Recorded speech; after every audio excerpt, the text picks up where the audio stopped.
예, 3월 첫째 주 우리 하나님 말씀 함께 살펴가도록 하겠습니다. 자, 오늘 바울의 행적 7번째 시간입니다. 데살로니가 후서, 성도에게 재림의 날은 도적같이 오는 것이 아니다. 성도에게 재림의 날은 도적같이 오는 것이 아니다. 자, 이런 제목으로 우리 함께 하나님 말씀 살펴가도록 하겠습니다.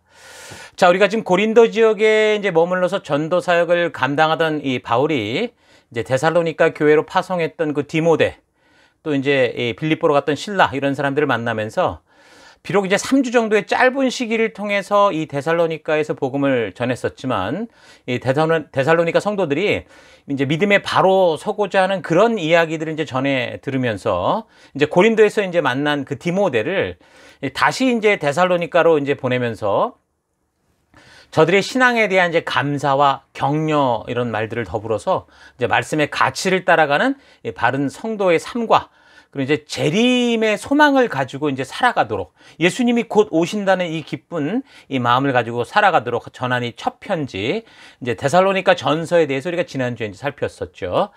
자, 그래서 이제 데살로니가 전서에는 이제 구원 그 이후, 그러니까 하나님의 자녀된 이 백성들이 어떻게 살아가야 하는지에 대한 이제 구체적인 이야기들이 나온다고 했는데요. 그래서 여러분 자주 반복해서 읽어보면 이제 오늘날 우리 같은 경우 이제 새 언약 백성된 교회 아닙니까? 그래서 우리가 이 땅을 살아가며 이제 예수를 알고 하나님의 자녀로 살아가며 어떤 성도의 삶의 태도를 가지고 또 어떤 가치를 따라 살아가야 하는가라는 것을 바르게 배울 수 있다라고 했습니다. 자, 그렇게 이제 좋은 관계에서 희망을 담은 이제 첫 편지를 띄우고 이제 얼마 지나지 않았는데 이제 또 다른 편지가 지금 간다는 거죠. 데살로니가 후서가 있으니까. 그럼 이제 첫 편지에서 할 말을 하지 못한 것이 있었기 때문에 이제 다시 또 추가해서 보낼 수도 있지만, 이제 데살로니가로 가는 이제 두 번째 편지의 내용을 좀 살펴보면 이 첫 편지를 받은 후에 그 받은 내용의 어떤 부분을 좀 과하게 오해해서 이제 교회에서 뭔가 잘못되어 가는 것들이 이제 있다라는 걸 알고 이제 그것을 위해서 이제 보내는 것을 알 수 있습니다. 자, 그래서 두 번째 편지, 그러니까 데살로니가 후서를 쓰게 된 그 배경을 이제 우리가 살펴보면, 일단 두 번째 편지를 받아야 했던 그 데살로니가 교회의 상태로 보면 뭐 첫 편지 때 기록된 사실과 뭐 큰 차이는 없었습니다. 자, 그래서 이제 비슷한 칭찬과 또 비슷한 경고와 또 비슷한 교훈과 그런 기도가 두 서신 사이에 이렇게 크게 차이가 없이 기록이 되어 있습니다.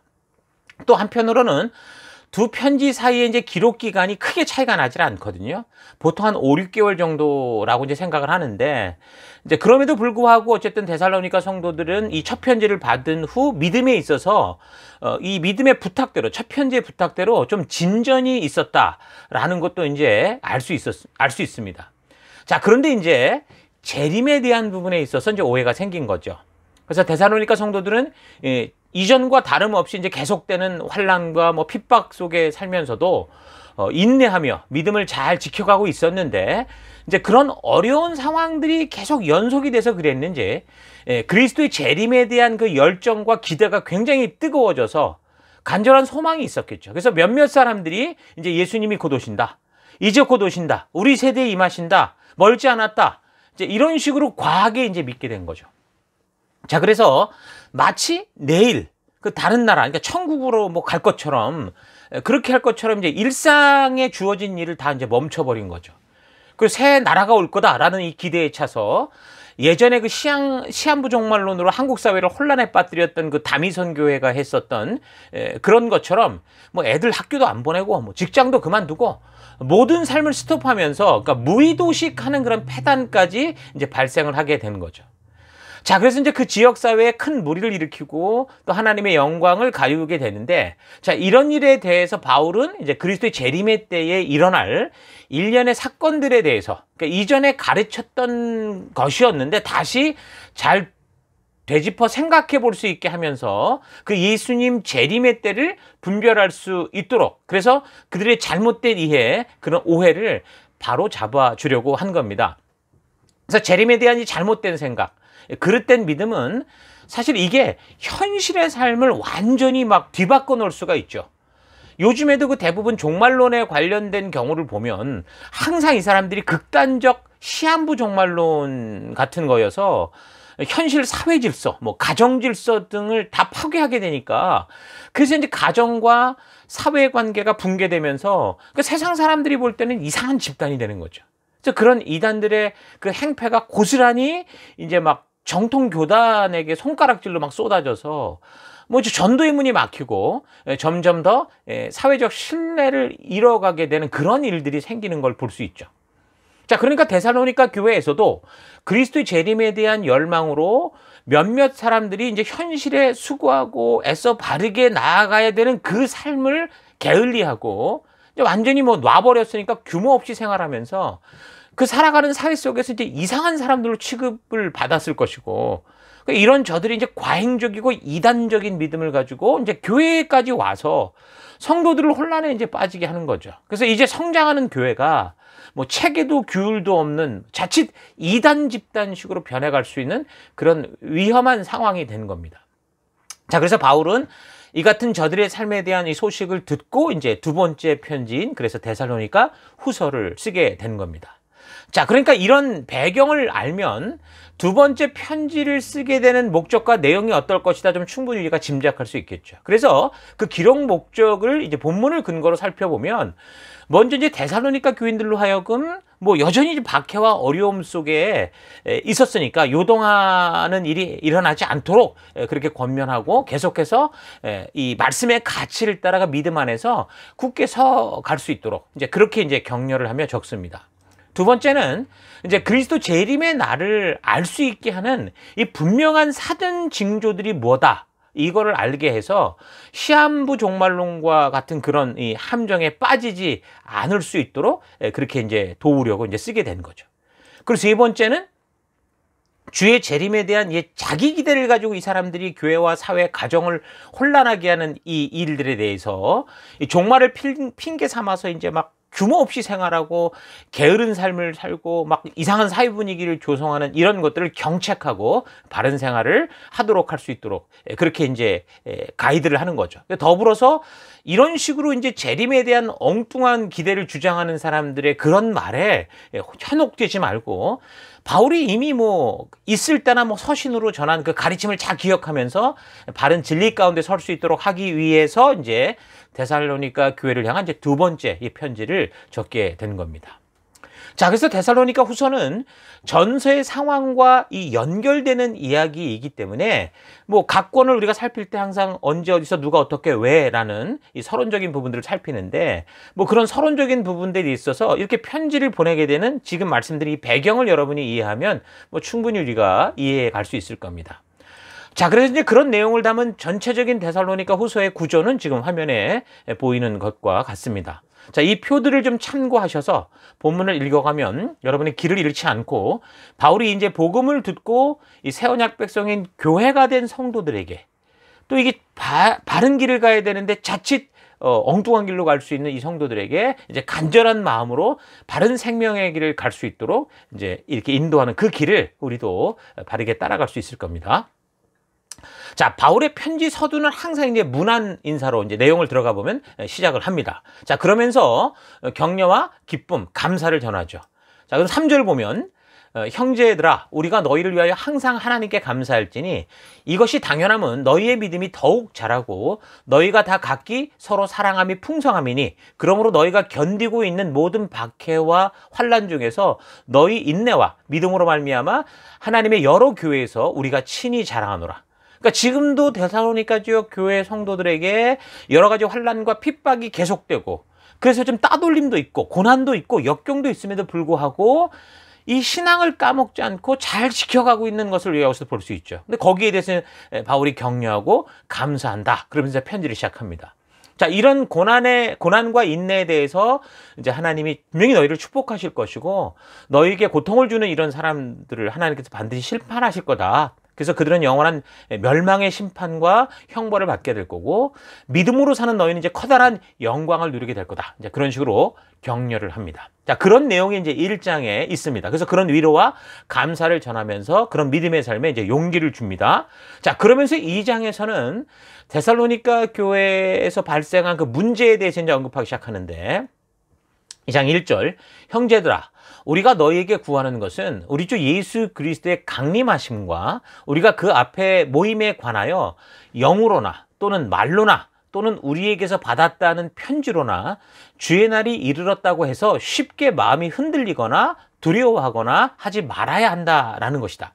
그러니까 이제 예수님이 이제 곧 오신다라는 사실을 통해서 고난 중에 있는 성도들에게 희망을 버리지 않고 그걸 이겨갈 수 있도록 사실 그렇게 격려했던 건데, 이런 바울의 말을 듣고 예수님 재림에 대한 이제 과한 믿음이, 이제 과한 기대가 넘쳐서 바로 내일 바로 예수님이 오실 것처럼 이야기하면서 이제 모든 일을 멈추고 뭐 가정에서나 뭐 교회에서나 더 나아가서 사회적으로 이제 문제를 만드는 그런 사람들이 생겨서 이제 오늘날로 말하면 시한부종말론자들이 돼서 사람들의 마음을 이제 불안하게 하는 거죠. 이제 그렇게 막 사람들이 움직이고 막 다 뭐 삶을 정리하고 그러면 당연히 옆에서 있던 사람들이 불안하고 초조할 수밖에 없었죠. 이제 그런 일들을 벌였던 겁니다. 그래서 그렇게 하는 사람들의 말에 흔들리거나 두려워하거나 당황하지 말라. 이제 그렇게 얘기를 하죠. 예수님이 언제 정확하게 오신다고 장담하면서 이렇게 주장하는 그런 사람들을 보면 대부분 자기 이성으로 말하는 게 아니라 무슨 방언을 말하고 뭐 그것을 통역하면서, 그러니까 마치 뭔가 영적으로 뭔가 받은 것처럼, 뭐가 있는 것처럼 그런 식으로 사람들을 좀 이렇게 불안하고 두렵게 만듭니다. 그러니까 이런 말을 들을 때 성경의 말씀으로 바르게 이제 분별하지 못하고 성경과 역사로 이제 그 하나님의 그 뜻을 잘 알지 못하는 사람들 같은 경우, 그러니까 성경에도 그 요엘서에 나오는 것처럼 성령이 임하시면 우리에게 장래일도 알게 하실 것이다, 뭐 이런 말씀도 있으니까, 그러니까 몇몇 필요한 것들, 그런 구절들만 알고 있다 보니까 이런 식으로 방언을 하고 통역을 하면서 뭐 신령한 은사를 받은 사람들이 말한다라고 생각을 하면 그게 진리가 아닐까, 그렇게 쉽게 속고 넘어가게 된다라는 겁니다. 우리나라에서 1992년 10월 28일 자정에 예수님이 온다라고 했던 그런 단체 다미선교회, 여기 속했던 사람들이 다 그랬거든요. 전부 다 보면 이성으로 말하는 게 아니라 전부 영으로 말한다고 그랬습니다. 그래서 거기에 가는 사람마다 무슨 애들로부터 해서 누구나 다 거기 가면 다 방언을 했어요. 그리고 이제 많은 사람들이 통역을 하게 되는데, 그 통역을 하면서 나온 내용이 어떤 한 사람만 말한 게 아니라 통역에 뭐 은사를 받았다고 하는 그런 많은 사람들이 전부 다 하나같이 뭐 92년 10월 28일 자정에 예수님이 온다, 이런 식으로 다 통역을 해버린 거죠. 거기다가 당시 16세 정도 됐던 어떤 중학생을 뭐 그런 이제 직통 계시를 받는 어린 선지자다, 또 한 18살 됐던 어떤 여학생을 이건 여선지자다, 그렇게 하면서 이 아이들이 직통 계시를 받아서 그걸 방언으로 말하고 통역으로 막 뭐 직통 계시 설교까지 한다, 뭐 이러니까, 그러니까 많은 성도들뿐만이 아니라 어쨌든 이런 영적인 일에 관심이 있고 이런 것에 대해서 가르쳐야 되는 많은 목사님들도 이게 미혹돼서 다 넘어갔습니다. 근데 그렇게 92년 뭐 종말이 온다고 했던 다미선교회 사람들이 그곳에서 뭐 누구나 다 방언을 말하고 신령한 통역의 은사를 받은 사람들이 다 한 목소리로 10월 28일 자정에 뭐 예수님 오신다, 뭐 그렇게 뭐 계시를 받았다 말했지만 결국 저들의 말은 거짓말이었죠. 모두가 다 완전히 사탄의 장난에 아주 확 속아버렸던 겁니다. 근데 왜 멀쩡한 사람들, 심지어 목회자들까지 이런 현상에 치우치느냐? 그러니까 내가 구원 받았는지 성령 받았는지 또 영적인 일들을 바르게 인도하는지 이게 궁금한 사람들이 그 증거를 하나님의 이 약속의 말씀을 통해서 바르게 그냥 알고 받아들이면 되는데, 이제 그게 아니라 겉으로 드러나는 어떤 신령해 보이는 방언 같은 어떤 현상, 이런 것들을 뭐 진짜 그게 영적인 거다, 이런 식으로 생각하고 있었기 때문입니다. 그러니까 성령의 은사로서 분명히 방언과 치유가 있다, 이런 것들은 분명히 성경이 언급을 하는 분명한 하나님의 말씀입니다. 근데 이 말씀을 통해 이게 그렇게 나타나는 현상들이 바르게 말씀을 가지고 분별되어져야 되거든요. 왜냐하면 지금 이단들도, 그러니까 다른 종교, 뭐 불교든 이슬람이든 심지어 무슨 증산도 이런 데서까지, 아니면 무슨 뭐 이 남묘 호랭객교 이런 데서까지 이런 현상들이 많이 나타나고 있어요. 불교에서도 뭐 나미아비탑을 뭐 관세음보살이나 뭐 수리 뭐 마하수리 뭐 수수리 사바 뭐 이렇게, 이게 장난이 아니라 사실 불경의 어떤 한 부분이거든요. 이런 말을 반복하다 보면 알 수 없는 말들, 방언 같은 게 막 터지는 일들이 생깁니다. 카톨릭 같은 데서도 방언을 해요. 이런 성령 집회를 합니다. 그 역사는요, 따지고 보면 개신교보다 훨씬 앞서 있어요. 그리고 이제 다미선교회 같은 이단들도 다 방언을 했잖아요. 그리고 이제 증산도 같은 이런 이 집회에서도 이게 막 사람들이 집회하다가 금리빨을 바뀌고 뭐 금가루 받고 이런 현상들이 나타나고, 좀 전에 말한 남묘호랭개교 같은 데서도 복 받고 치유받는 그런 현상들을 뭐 수없이 간증하는 그런 것들이 인터넷에 많이 있습니다. 자, 그러니까 방언이나 치유, 기복 같은 성령의 은사와 같이 보이는 현상, 그러니까 물론 참된 그런 하나님이 주시는 은사, 하나님이 성령을 통해 일하시는 그런 은사가 있죠. 당연히 있지만, 근데 이렇게 나타나고 보이는 현상들은 지금 사탄도 흉내낼 수 있기 때문에 이런 현상만을 보고서는 성령이 함께 하시는 이 확실한 증거다라고 말하기가 어렵다는 겁니다. 자, 그러면 어떻게 성령님이 함께 하셨다라는 것을 알 수 있는가? 그런 현상들의 참된 진짜냐 가짜, 진위 여부를 알 수 있는 증거로 가장 확실한 거는요, 성령의 열매입니다. 갈라디아서 5장 22절. 오직 성령의 열매는 사랑과 희락과 화평과 오래 참음과 자비와 양선과 충성과 온유와 절제다. 이렇게 말하죠. 그러니까 신비한 현상들은 귀신도 흉내를 내는 경우가 많지만, 이 성령의 열매는 귀신이 흉내내지 못하고 그것으로 미혹하지 못하는 겁니다. 그래서 진정으로 내가 영에 속한 사람인지 성령이 함께하는 사람인지는 바로 그 삶의 열매, 삶에서 나타나는 성령으로 말미암는 열매, 말씀대로 살아갈 때 드러나는 이 열매로서 확실히 알 수 있다는 거죠. 그러니까 뭔가 신비한 현상이 드러나는 것 같은데 정작 그 현장, 삶의 현장, 사명의 현장에 가보면 이게 하나가 되는 게 아니라 다 파괴합니다. 가정을 파괴하고 관계를 파괴하고 사회를 혼란케 하고 멀쩡하던 교회, 멀쩡하던 셀들을 다 이간질하고 그런 식으로 이상하게 혼란케 하는 열매들을 맺는 경우가 많아요. 이건 전부 다 뭡니까? 다 은사를 말하고 뭐 방언을 한다, 통역을 한다 그러면서 결국 이건 다 뭐예요? 가짜고 귀신의 장난일 경우가 대부분이라는 거죠. 지금 우리 사회를 혼란에 빠지게 했던 그 오랫동안 이 신천지 같은 경우를 보십시오. 여기는 뭐 14만 4천 명만 채우면 뭐 육체영생, 뭐 신일 합일에 이를 수 있다 주장하는 그 시한부 종말론 집단 아닙니까? 신천지의 이 교주 이만희 씨 같은 경우는 자기가 구원자다, 보혜사다, 성령이다 막 이러면서 뭐 이 사람 떠받들면 영생한다, 이 사람 죽지도 않다 이런 식으로 얘기를 하잖아요. 근데 그곳에 가기만 하면 어떤 일이 벌어집니까? 사람들이 멀쩡하던 가정을 파괴하고 이혼하고 가출하고 학업 포기하고 직장 그만두고 심지어 부모를 외면하는 이상한 현상들이 발생합니다. 부모가 신천지에 빠지면 가정이고 자녀고 남편이고 다 아내고 팽개쳐버리고, 자녀가 신천지에 빠지면 학업이고 직업이고 뭐 심지어 부모까지 다 모른 척하는 일들이 생깁니다. 그러니까 이번에 이 코로나 사태 초기 집단 발병의 원인이 이 사람들이 되면서 그 단체의 이제 실체가 어느 정도 드러났지만 여전히 지금도 그곳에 빠져 있는 이 골수들은 변함없이 자기들이 믿는 믿음을 믿음이다라고 믿고 살고 있어요.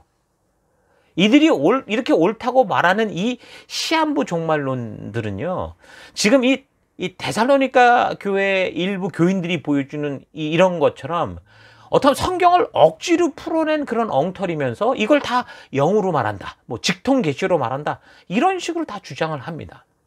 자, 그래서 그런 혼란한 시대 속에서도 끝까지 이 살아있었던 예수님의 제자 중에 사도 요한 같은 경우, 혹 어떤 사람이 영으로 말한다고 그래도 우리는 그 영이 하나님께 속했는지 분별해야 됩니다 라고 분명히 가르칩니다. 요한 1서 4장 1절, 사랑하는 자들아 영을 다 믿지 말고 오직 영들이 하나님께 속하였나 분별하라. 많은 거짓 선지자가 세상에 나왔습니다. 이제 거짓 선지자가 일부러 속이려 하는 그런 거짓 선지자도 있지만, 이게 잘 보면 성경을 잘못 알고 오해해서 자기 믿음, 자기 마음대로 해석한 자기 믿음에 취해서 자기는 믿음이라고 말하는데 거짓말을 하는 그런 경우가 있다라는 거예요. 그래서 우리는 이 말씀을 듣고 묵상하고 성경으로 이 점검하고 그것을 계속 우리가 바르게 알아가는, 우리 교회로 말하면 말씀유학결단과 셀 모임 등을 통해서 마치 우리가 살폈던 그 베레아 이 성도들이 가졌던 그 바른 분별의 태도를 가지고 성경을 온전히 배우고 이 영들을 분별하는 우리가 되어야 됩니다. 성경을 살펴도 어떤 한 부분, 현상만 보는 게 아니라 창조로부터 계시록까지 이 성경 전체 이 역사를 볼 수 있는 그런 눈을 기르면서 이 자초지종을 알아서 하나님의 그 마음을 만나는, 거듭나는 길로 나아가야 되는 거예요. 자, 그렇다면 그런 재림에 대한 이 혼란이 있는 이 데살로니가 교회 성도들을 향한 바울의 그 가르침은 뭐냐? 자, 분명히 이제 예수님의 재림이 도적같이 임하게 된다고 했는데, 이걸 잘 생각해 보면 하나님의 말씀을 모르는 자들에게는 정말 도적같이 임하는 갑작스러운 날이 되지만, 또 잘 생각해 보세요. 성도들에게는 그렇지 않습니다. 어떻게 성도들에게는 이 도적같이 임하는 날이기도 하면서 그렇지 않을 수 있느냐? 그거는요, 바로 하나님께서 이렇게 이제 성경을 통해서 그날이 가까웠다는 징조들이 무엇인지를 지금 가르쳐 주셨기 때문이죠. 그래서 교회를 다녀도 이렇게 하나님이 가르쳐 주시고 성경으로 우리에게 주신 이 성경과 역사를 잘 모르면, 그런 사람들에게는 같은 교회를 다녀도 정말 예수님의 임하시는 날이 도적같이 임하는 날이 되겠죠. 뭐 잠자고 있는 그런 영혼들이니까. 근데 바르게 성경과 역사를 알고 하나님이 미리 말씀하여 주신 이런 말세의 징조들에 대해서 이제 바르게 이 말씀을 통해 알고 있는 성도들에게는 당연히 뭐 정확히 몇 날, 며칠, 몇이다 그건 모르죠. 그러나 임박했다라는 건 확실하게 알 수 있는 거 아닙니까? 자, 그래서 바울이 그런 재림의 날에 앞서서 나타날 징조에 대해서 분명하게 이제 말을 하는데, 2장 3절, 누가 어떻게 하여도 너희가 미혹되지 말라. 먼저 배교하는 일이 있고 저 불법의 사람 곧 멸망의 아들이 나타나기 전에는 그날이 이르지 아니하리니.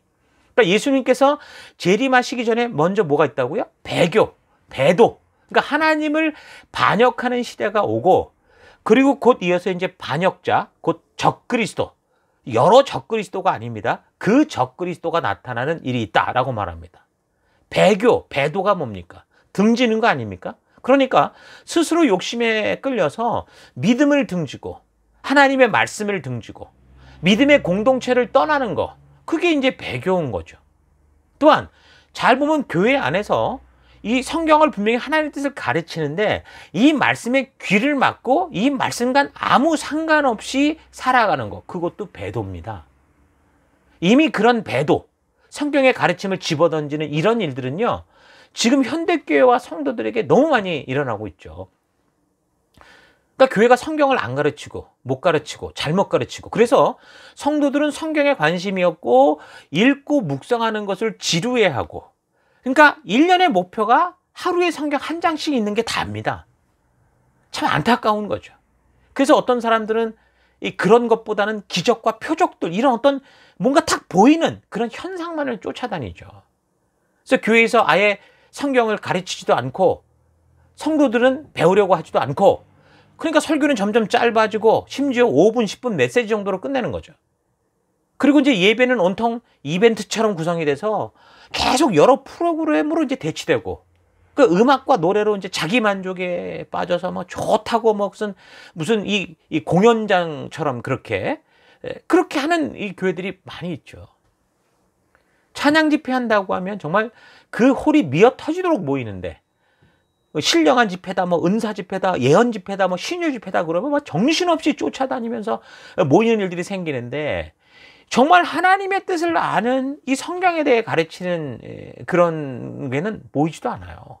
그런 집회, 다른 집회를 가보면 결국 한 구절의 말씀, 몇몇 구절에만 이제 던져놓고, 그러니까 근거 없는 개인의 깨달음, 자기의 간증, 그래서 그런 사람이 자기는 아주 특별하게 뭔가 하나님의 어떤 그런 이런 일들을 받았다, 뭐 직접 계시를 받았다, 겸손하게 말해도 결국 그런 얘기인 거예요. 자기가 이런 걸 경험했는데 뭐 이렇게 했다 저렇게 했다, 뭐 내가 이렇게 기도했는데 저랬더라 이랬더라, 전부 그런 걸로, 이게 도대체 하나님의 말씀인지 자기의 얘기인지 모르는 그런 걸로 가득 차 있죠. 근데 사람들이 거기 가서 그런 걸 듣고 자기도 그렇게 되고 싶어서, 정말 그게 사실이라고 하더라도 하나님이 한 사람과 직접적인 역사를 통해 이루시는 거지, 어떤 한 사람에게 나타난 그런 은사와 은혜가 그게 보편화되는 게 아니라고요. 그러니까 앞으로 이제 성경을 가르치는, 그러니까 창세기부터 계시록까지 가르친다 그러면 사람들이 아마 더더욱 안 모일 겁니다. 그래서 이제 교회 안에서 성도들이 배도하는 일들이 무수하게 일어나게 될 거고, 이제 그게 비일비재할 거예요. 그게 그냥 교회 안에서도 그냥 성경 덮어놓고 지내도 괜찮은 그런 날들이 이미 온 것 같아요. 그 하나님 말씀을 등 뒤로 던지고 다른 것을 가지고 그 다른 걸로 설쳐대는 그런 시대가 이제 이미 뭐 우리에게 보여지기 시작했다라는 거죠. 그러니까 사탄이 말입니다. 이 성도를 가지고 장난치고 미혹하기 가장 좋게 하려면 어떻게 합니까? 먼저 그 장난과 미혹을 구분할 수 있는 그 근거, 성경을 멀리하게 하는 게 당연한 거잖아요. 말씀을 우습게 여기고 배우기 싫게 하고 멀리하게 해야, 그래 말씀을 몰라야, 그 기준을, 하나님의 분명한 뜻을 몰라야 귀신이 와서 장난을 쳐도 모르는 겁니다. 그러니까 성경과 역사를 그렇게 모르게 해놔야, 영적으로 눈을 감겨놔야 마귀가 교회에서도 자기 판처럼 판을 칠 수 있는 그런 상황을 만들어갈 수 있죠. 자, 그게 이제 첫 번째 배도의 현상이었고, 두 번째는 저 불법의 사람, 곧 이 멸망하는 아들이 나타나는 일이 예수님 재림을 알리는 또 하나의 징조로 지금 얘기를 합니다. 저 불법의 사람, 이건 고유 명사죠. 그러니까 여러 명을 말하는 게 아니고 저 불법의 사람이라고 딱 한 사람을 지목합니다. 그러니까 마지막 예수님이 오시기 직전에 나타나서, 그러니까 재림 그 전에 세상을 괴롭히고 교회를 핍박하고 그렇게 할 사람, 그러니까 안티크리스토스, 그러니까 적그리스도라고 하는데, 이 사람이 먼저 나타나기 전에는 예수님의 재림이 없다. 지금 그렇게 지금 사도 바울이 말하고 있죠. 보면 이제 역사적으로 아직 이런 사람이 온 적은 없습니다. 4절, 그는 대적하는 자라 신이라고 불리는 모든 것과 숭배함을 받는 것에 대항하여 그 위에 자기를 높이고 하나님의 성전에 앉아 자기를 하나님이라고 내세우니라. 그러니까 바울이 지금 이 편지를 쓸 때 성전이라고 말하면 그 개념은 어디를 말합니까? 예루살렘 성전 외에는 다른 성전이 없었죠. 그러니까 적그리스도가 지금 중동에서 우리가 볼 수 있는 이스라엘이라는 그 나라가 있는 그 예루살렘 성전에 분명히 이 지리적 거기죠. 거기에 앉아서 자기가 하나님이라고 하는 그런 일이 벌어진다라는 겁니다. 그러니까 이런 존재가 먼저 그 땅에 나타나서 그 예루살렘 그 성전에서 이 세상을 휘젓기 전에는 예수님의 재림이 오지 않는다는 거죠. 아직 그런 일은 없었지 않습니까? 자, 그래서 2장 5절, 내가 너희와 함께 있을 때에 이 일을 너희에게 말한 것을 기억하지 못하느냐. 너희는 지금 그로 하여금 그의 때에 나타나게 하여 막는 것이 있는 것을 아나니 불법의 비밀이 이미 활동하였으나 지금은 그것을 막는 자가 있어 그 중에서 옮겨질 때까지 하리라. 그때 불법한 자가 나타나니 주 예수께서 그 입의 기운으로 그를 죽이시고 강림하여 나타내심으로 패하시리라. 그러니까 신약 성경에서 뭐 비밀 이런 거는요, 뭔가 감추어졌지만 이전에는 이제 나타나게 되는 하나님의 의도를 가리킬 때 이제 비밀 이런 얘기를 쓰는데, 지금 7절을 보면 불법의 비밀이라고, 불법과 같이 섞인 거죠. 그러니까 불법의 사람이 숨어 있다가, 그러니까 은밀히 활동하는 그런 상황인 것을 알려주는 겁니다. 그래서 그런 불법의 사람을 활동하게 하는 그 주체는 결국 누굽니까? 사탄인 거죠. 그래서 이 사탄의 세력은 이미 오래전부터 이 세상에서 활동하고 있지만 막는 자 때문에, 그러니까 하나님, 우리 예수님이 계시기 때문에 현재로는 은밀하게 활동을 하고 있다는 겁니다. 그래서 8절에 그때, 그러니까 이제 마지막 때가 되면 고삐 풀린 것처럼 이제 활동하는 그런 시기가 온다라는 거죠. 그래서 앞으로 이 불법한 자가 분명히 나타나서 이 시대의 세계적인 혼란들을 해결하는 것처럼, 그렇게 해서 이 예루살렘 성전에 앉아서 사람들로부터 마치 이제 하나님인 것처럼 보여지는 그런 날이 온다. 그렇게 얘기를 하는 겁니다. 그래서 이 불법한 자가 온 세계를 유혹하고 큰 기적과 이적으로 사람들을 미혹하고, 그래서 결국에는 공포에 몰아넣는 그런 일들이 먼저 벌어진 후에 그런 일이 있을 때 이제 예수님의 재림이 이제 있게 될 거다. 그렇게 말하는 겁니다. 자, 그런데 지금 우리가 사는 이 세대는 그런 사람이 나타나서 뭐 어떻게 할 수 있는 그런 분위기는 아직 아니죠. 그러니까 계시록을 살펴보면 이런 적그리스도가 나타나기 전에 이루어져야 되는, 그러니까 예수님의 재림 전에 이런 불법의 사람이 나타나는데, 이런 불법의 사람, 적그리스도가 나타나기 전에 또 이루어지는 그런 현상들에 대해서 계시록이 또 말씀을 하고 있는데요. 그런 현상들이 지금 나타나고 있지는 않거든요. 그러니까 아직은 마지막 때가 아닌 거죠. 그래서 아직까지 우리가 살고 있는 곳을 비롯해서 세계 곳곳에서 지금 아직도 하나님의 말씀들이 그나마 이제 선교되고 있는 겁니다. 그러니까 예수님이 오실 때쯤 되면 어떤 상황이라는 거예요? 불법의 자가 통치하고 그런 이 모든 것들을 억압하는 그런 상황이 되니까 선교가 하나도 안 될 거라는 거죠. 그래서 예수님께서 말씀하시기를 인자가 올 때에 세상에서 믿음을 보겠느냐, 그런 말씀도 하시죠. 그러니까 이런 것을 근거로 추측해 볼 때 예수님이 재림하시는 그때는 바로 이제 아무리 시간을 줘도 이 세상에 아무리 시간을 줘도 또 아무리 말씀을 전해도 하나님의 말씀에 관심도 없고 모든 사람들이 자기 만족과 유익을 위해 살아가는 그때, 그러니까 완전히 하나님께 등 돌릴 때라는 것을 알 수 있는 거죠. 예수님께도 직접 말씀하시지 않았습니까? 예수님께서도 마태복음 24장 37절 노아의 때와 같이 인자가 올 때도 그러할 거다. 홍수 이전 시대에 노아가 방주에 들어가는 날까지 사람들은 먹고 마시고 장가가고 시집가며 지냈다. 완전히 관심이 없고 자기 만족과 유익을 위해 살았다, 그 말인 거죠. 그러니까 성경의 역사를 통한 하나님의 성품으로 볼 때, 그러니까 우리가 성경을 살피면서 하나님을 이렇게 하나님이 어떤 분인가를 볼 때, 만약에 하나님께서 1년이라는 시간을 더 줘서 한 사람이라도 건져낼 수 있다고 생각하시면 하나님은 어떤 일을 하십니까? 마치 그 니느웨 성읍에 요나 선지자를 보내는 것처럼 그렇게 어떤 이유를 찾아서라도 그 한 사람을 구원하실 그런 우리 하나님이시죠. 그러니까 결국 마지막 때가 돼서 예수님이 오셨다라는 건 어떤 겁니까? 이제 이 세상에서 전혀 그런 믿음을 받아들이는 사람이 하나도 없는 그런 상태라고 볼 수 있습니다. 그러니까 이 천국, 이 복음, 그러니까 천국 잔치에 초청하는 이 복음을 받아들이는 사람이 전혀 없는 그때에 이제 예수님이 오신다는 거죠.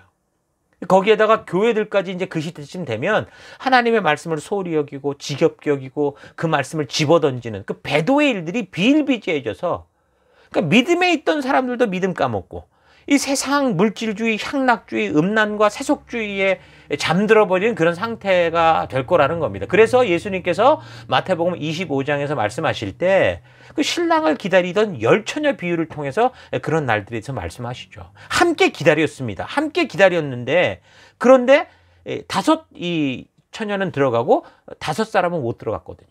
그러니까 깨어있느냐 잠들어 있느냐의 문제라는 거예요. 자, 그래서 2장 9절 그 불법자가 오는 것은 사탄의 작용을 따른 것인데 그는 온갖 능력과 표징과 거짓 이적을 행하고 또한 모든 불의한 속임수로 멸망받을 자들을 속일 것입니다. 그것은 멸망받을 자들이 자기를 구원하여 줄 진리의 사랑을 받아들이지 않기 때문입니다. 그러니까 앞으로 마지막 때가 되면 불법자, 그러니까 말씀대로 행하지 않는 자임에도 불구하고 이 불법자가 큰 능력을 가지고 나타난다는 겁니다. 그런 자들이 사탄이 주는 그 거짓된 힘으로 온갖 능력과 표징과 거짓 기적을 가지고서 누구에게 접근한다는 겁니까? 바로 진리를 거절하고 그 진리에 무관심하고 자기의 만족과 유익을 위해 살아가는 사람들에게 접근한다는 말이 아닙니까? 자, 그래서 이제 말세를 살아가는 우리 성도들은 어디서 능력이 나타나더라, 뭐 이런 소문이 들릴 때 거기 쫓아가서 머리 디밀고 뭐 안수해 주십시오 이런 게 아니라 먼저 분별하고 한마디로 먼저 의심부터 해야 됩니다. 그래서 말씀으로 그 영이 하나님께 속했는가 분별해야죠. 그게 지금 성경이 우리에게 말씀해 주는 성도의 자세 아닙니까?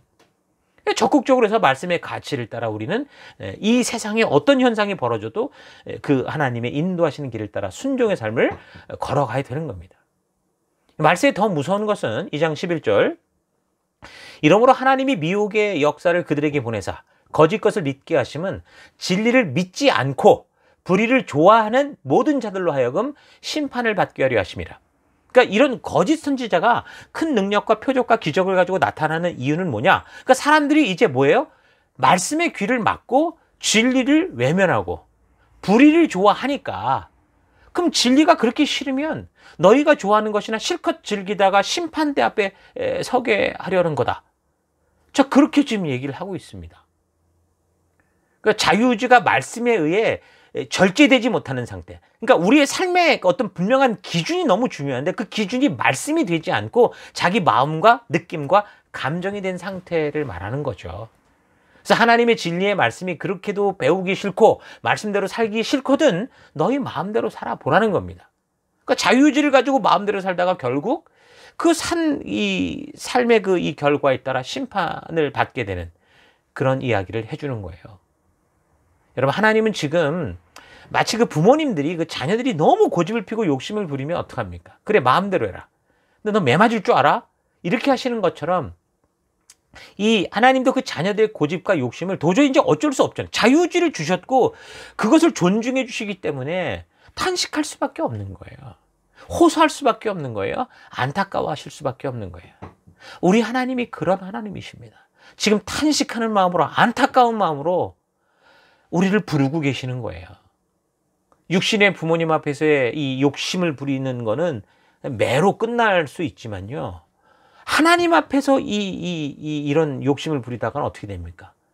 하나님의 심판은 영원한 것이기 때문에 여러분 이제 영원한 지옥으로 갈 수밖에 없는, 그래서 우리는 깨어있는 성도가 되어야 되는 겁니다. 그러니까 우리는 이 성경의 말씀을 근거로 종말의 일들을 우리가 좀 자세히 살펴볼 필요가 있는데, 이 바울 사도에 의해서 소개되는 이 데살로니가 전후서의 이 종말론에 대해 여러분이 반복적으로 읽으시면서 이 종말론에 관련된 기초 지식들을 잘 쌓아갈 수 있길 바랍니다. 특히 이제 데살로니가 후서 2장의 말씀은 굉장히 중요한 말씀이죠. 말세를 살아가는 성도들이 항상 주의해야 되는데, 특별히 어떤 걸 주의해야 됩니까? 말씀을 자꾸 소홀히 하는 거, 그리고 신비한 거, 뭐 표적, 기적 등을 쫓아다니는 거. 여러분 이거 주의해야 됩니다. 분별이 꼭 필요한데, 이런 것은 이 마약 같은 이 중독 증세가 나타나서 뭘 하나 체험했다고 하면 자꾸 강하고 더 센 거를 요구하게 만들거든요. 그러다 보면 어떻게 됩니까? 정상인 말씀이 비정상으로 보이고, 비정상적인 표적을 체험하는 것이 정상으로 보이게 되는 거예요. 여러분, 기독교에도 분명한 이 하나님의 놀라운 역사, 신비함, 표적들이 있는데, 성경을 잘 살펴보면요, 이런 일들이 나타나는 때, 하나님의 놀라운 역사들이 나타나는 때를 보면 그때가 언제였냐면 그 세대가 굉장히 악하고 음란할 때, 그러니까 하나님의 말씀을 믿지 않고 전부 죽음의 길로 가게 될 때 그렇게 나타나는 걸 볼 수 있습니다. 여러분, 성경에서 제일 기적이 많이 나타난 시대가 언제입니까? 모세 시대 아닙니까? 애굽에 내린 그 10가지 재앙으로부터 홍해 바다를 가르고, 뭐 반석에서 물이 나오고, 만나와 메추라기가 하늘에서 떨어지고, 뭐 심지어 반역하게 되면 땅이 막 입을 벌려서 막 산채로 음부에 사람이 떨어지고, 그런 걸 보았는데, 그러면 그런 것을 체험하고 그 경험한 그 이 이스라엘 민족들이 정말 굳건한 믿음이 생겼습니까? 아니에요. 그렇게 체험한 모든 사람, 60만이 넘는 20세 이상의 장정들이 전부 믿음이 없는 상태가 된 거예요. 광야에서 그저 죽게 되지 않습니까? 자, 그 다음에 또 성경에 많은 기적들이 나타나는, 이적과 기적이 나타나는 때가 언제냐면 엘리야, 엘리사 선지자 때입니다. 그러니까 북이스라엘의 그 아하방 때, 이 사람이 그 이세벨이라는 이 페니키아 이 여자를 데리고 와서 바알 숭배에 빠지게 되죠. 그렇지 않아도 이 북이스라엘이 시작부터 지금 하나님을 금송아지라 속여가지고 백성들이 전부 이제 휘청휘청대고 있는데, 이 바알이라는 우상을 들여와가지고 나라가 완전히 이제 회복할 수 없는 그런 카운터 펀치를 맞은 거죠. 끔찍한 함정에 빠질 그때, 그래서 하나님이 그 시기에 이 북이스라엘의 엘리야 선지자, 또 엘리사 선지자를 보내서 정말 엄청난 기적들을 베푸셨어요. 근데 그 시대를 보십시오. 이 백성들로 하여금 그럼 그 북이스라엘 백성들이 정말 이런 역사로 말미암아 돌아오고 회개했습니까? 아니에요. 그걸 주도하던 아하방이나 이세벨은 결국은 끔찍하게 죽음을 맞이할 정도로 고집을 피다갔고, 거기에 관료와 백성들 전부 다 휩쓸려 갔습니다. 아무도 회개하지 않았어요. 그리고 예수님의 때와 지금 이제 우리가 살피는 이런 사도 시대에도 많은 그 이 기적들이 일어나는 걸 우리가 지금 살피고 있는데, 예수님이 그 오병이어로 만든 떡과 고기를 막 그렇게 먹고도 결국에는 예수님께 돌을 던지고 십자가에 못 박아 죽이잖아요. 또 사도들의 그 많은 기적을 본 사람들이 결국은 어떡합니까? 시간이 흘러가고 예수님의 그 재림의 날이 점점 길어지면서 미뤄지면서 어떻게 돼요? 다 옛날 유대교로 막 돌아가는 일들이 막 생겨요. 그러니까 인류 역사 마지막 때 예수님이 오시기 직전에 뭐 이런 뭐 성령 운동이 뭐 불같이 일어난다, 이런 건 성경이 그렇게 말하는 적이 없습니다. 성경 그렇게 기록되어 있지 않아요. 예수님이 오시기 직전에는 지금 뭐라고 말했어요? 우리 자주 지금 거짓 선지자가 거짓 기적을 가지고 할 수만 있으면 택한 백성들을 미혹하게 할 거다, 그렇게 말씀하고 있잖아요. 또한 하나님도 불순종의 고집에 빠진 이들이 욕심에 끌려 거짓 표적과 유혹을 따라가는 것을 막을 수 없고 어쩔 수 없는 그런 상황이 된다, 좀 그런 말씀 드렸죠. 자, 그래서 예수님의 재림을 믿고 오늘날 이 시대를 살아가는 이제 우리들은 예수 한 번 믿으면 뭐 어떻게 살아도 결국 천국 가는 게 당연하다 그렇게 생각하면서 이 자기 믿음에 빠져서, 그런 자기 믿음에 빠져서, 자기 착각에 빠져서 하나님의 부르심에 무감각하고 하나님의 말씀에 관심도 없고 자기 만족과 유익을 위해 이렇게 살아가면 안 되는 거죠. 하나님이 부르신 전도자요 증인된 삶, 생명을 낳는, 생명을 세워가는 그런 일에 게으르고 빈둥거리면서 교회만 와서 그냥 종교놀이만 하려고 그렇게 하지 마시고 하나님의 부름에 따라 지금 우리를 이 땅에 세우신 그 성도다운 삶을 살아가는 우리가 되어야 됩니다.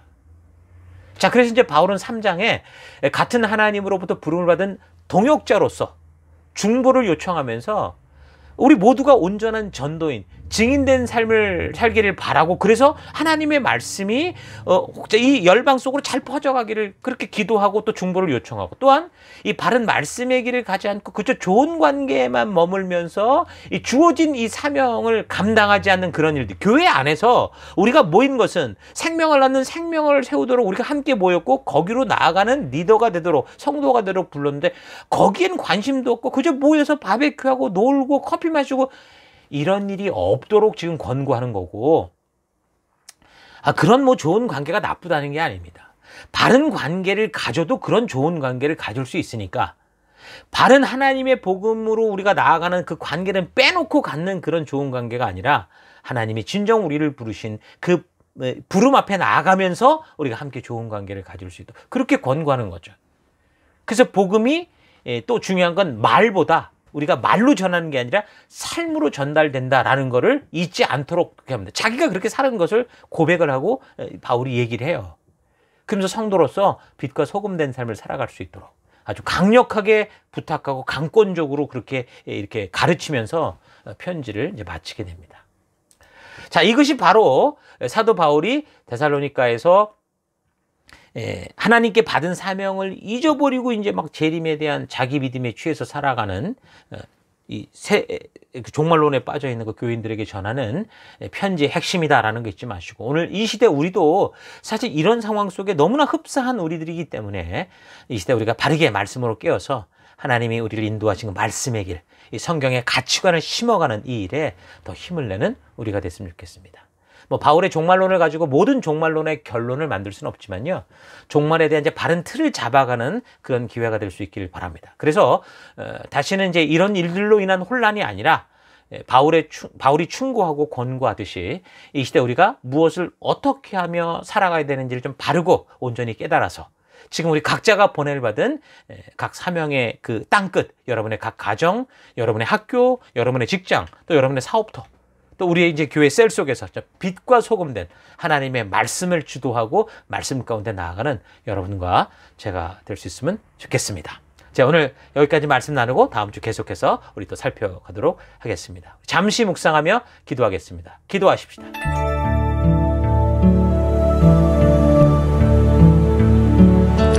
네, 성도는 당연히 주님의 재림을 기대하고 기다리며 살아가는 존재인데, 이 성경을 오해하고 잘못 이해해서 이 종말론적인 공포에 휘말려서 잘못된 길로 들어서는 거는 안 되죠.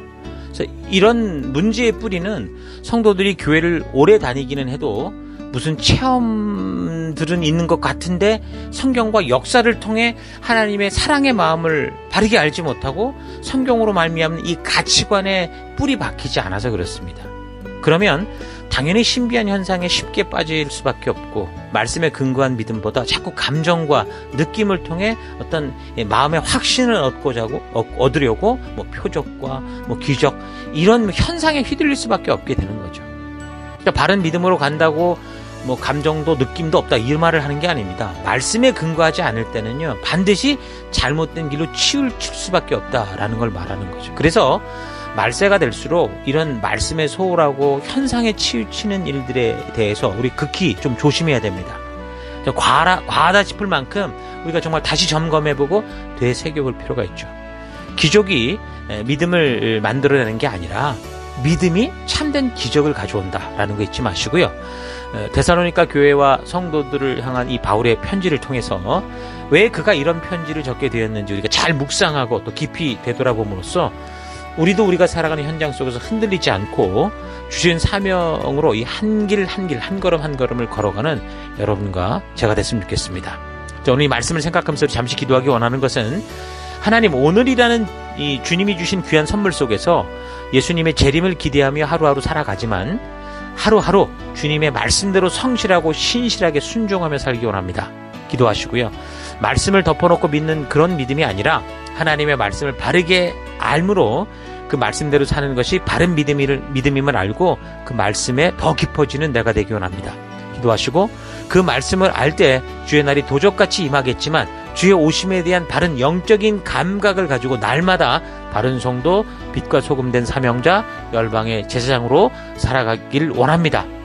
여러분 기도하시고 신비한 기적을 보아야 믿는 믿음이 아니라 하나님의 말씀이기에 믿는 그 믿음, 그 말씀대로 살기 원합니다. 우리 다 같이 잠시 우리 1분간 기도하겠습니다. 기도하십시다.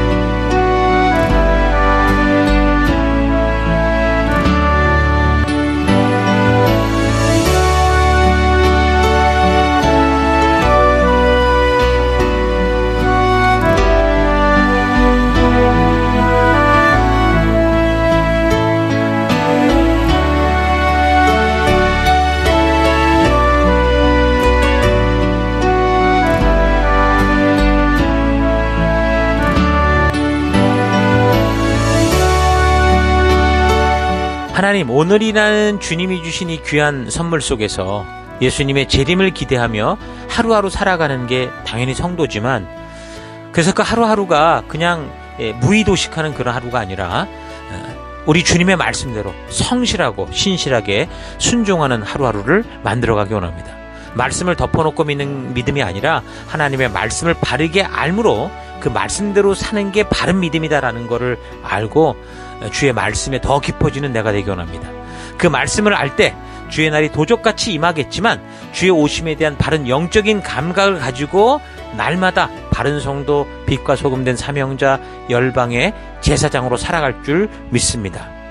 하나님, 신비한 기적을 봐야 믿는 믿음이 아니라 하나님의 말씀이기에 믿고 그 말씀대로 살아가는 우리가 되기 원합니다. 이 한 주간도 보냄을 받은 우리의 삶의 현장에서 하나님 그런 믿음의 길, 그런 담대한 주와 동행하는 그런 백성들 되기를 간절히 바라옵고 예수님 이름으로 기도했습니다. 아멘.